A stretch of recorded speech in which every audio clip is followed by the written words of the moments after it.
नमस्कार बंधुरा आमी मौमिता चले एसेছি আবার একটা রেসিপি নিয়ে মৌমিতার হেসেল চ্যানেলে। আজকে যে রেসিপিটা করে দেখাচ্ছি এটা কিন্তু একটা নিরামিষ রেসিপি, খুব তাড়াতাড়ি হয়ে যায়, খুব কম ইনগ্রেডিয়েন্টসে হয়ে যায়, কিন্তু মানে এটা বানাতে গেলে জাস্ট বলতে গেলে কিছুই লাগে না। এর জন্য লাগছে হচ্ছে এই যে দেখতে পাচ্ছেন এই দু টুকরো কুমড়ো জাস্ট লাগবে, কিন্তু আর কিছু মিনিমাম ইনগ্রেডিয়েন্টস। কুমড়োটাকে প্রথমেই আমি গ্রেট করে নেব, এই যে গ্রেটারে গ্রেট করে নিচ্ছি, খোসা ছাড়িয়ে ধুয়ে নিয়েছিলাম, নিয়ে গ্রেটারে গ্রেট করে নিতে হবে। যে দেখতে পাচ্ছেন আমি গ্রেট করে নিচ্ছি, এইভাবে গ্রেট করে নিতে হবে। কিন্তু এটা বানানোর জন্য লাগছে কুমড়ো, এখানে আছে হচ্ছে পোস্ত আর কাজু নিয়ে নিয়েছি আমি, এখানে আছে চেরা কাঁচা লঙ্কা, এখানে আছে শুকনো লঙ্কা আর কালো জিরে, আর এখানে আছে পেঁয়াজ কুচি। আমি দুটো মিডিয়াম সাইজের পেঁয়াজকে কুচিয়ে রেখেছি। প্রথমেই কড়াইতে দিয়ে দেবো হচ্ছে সর্ষের তেল, তেলটা গরম হতে থাকবে, তারপরে আমি করবো রান্নাটা। তেলটাকে গরম হতে দিতে হবে। এটা হচ্ছে মিষ্টি কুমড়োর ভর্তা, এটা কিন্তু খুব কম ইনগ্রেডিয়েন্টসে খুব তাড়াতাড়ি হয়ে যায়, কিন্তু খেতে খুবই ভালো লাগে। তেল গরম হয়ে গেছিলো, আমি শুকনো লঙ্কা আর কালো জিরেটা ফোড়ন দিয়ে দিলাম। ফোড়নটাকে এবার একটু ভাজতে দিতে হবে, মানে শুকনো লঙ্কাগুলো একটু লালচে হবে আর কালো জিরের একটা স্মেল বেরোবে। তারপর আমি এর মধ্যে দিয়ে দেবো পেঁয়াজ কুচিটা।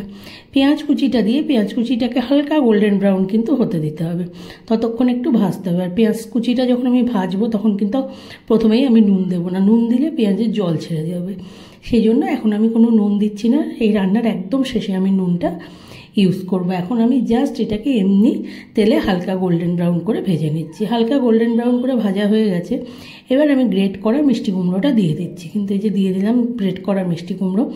মিষ্টি কুমড়োটা দিয়ে কিছুক্ষণ ভাজতে হবে, কারণ মিষ্টি কুমড়োরও একটা কাঁচা গন্ধ থাকে, সেই গন্ধটা যেন চলে যায় গিয়ে। এইভাবে কুমড়োটাকে দেওয়ার পরে 5-7 মিনিট ভেজে নিতে হবে।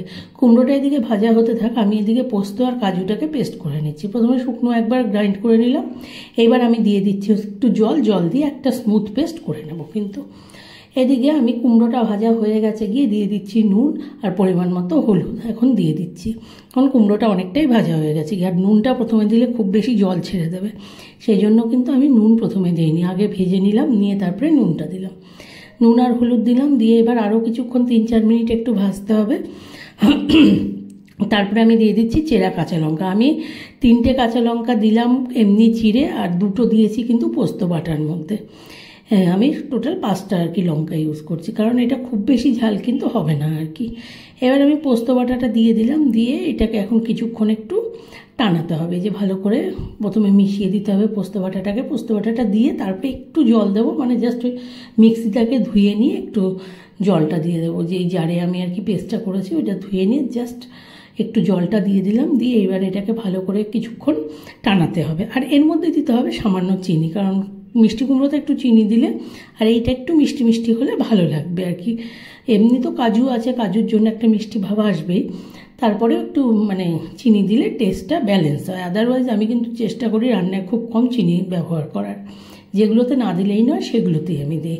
এই যে মিষ্টি কুমড়োর ভর্তা কিন্তু রেডি হয়ে গেছে গিয়ে, এখন এটা জাস্ট আমি সার্ভিং বলে সার্ভ করে দেবো।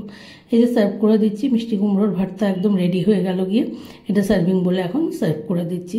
তো আশা করি আপনাদের রেসিপিটা ভালো লাগলে একটু লাইক করবেন, শেয়ার করবেন, কমেন্ট করবেন। আমার চ্যানেলটাকে সবাই প্লিজ একটু সাবস্ক্রাইব করবেন, আমার চ্যানেলকে একটু সাপোর্ট করবেন, আমার পাশে থাকবেন। সবাই ভালো থাকবেন, অনেক ধন্যবাদ।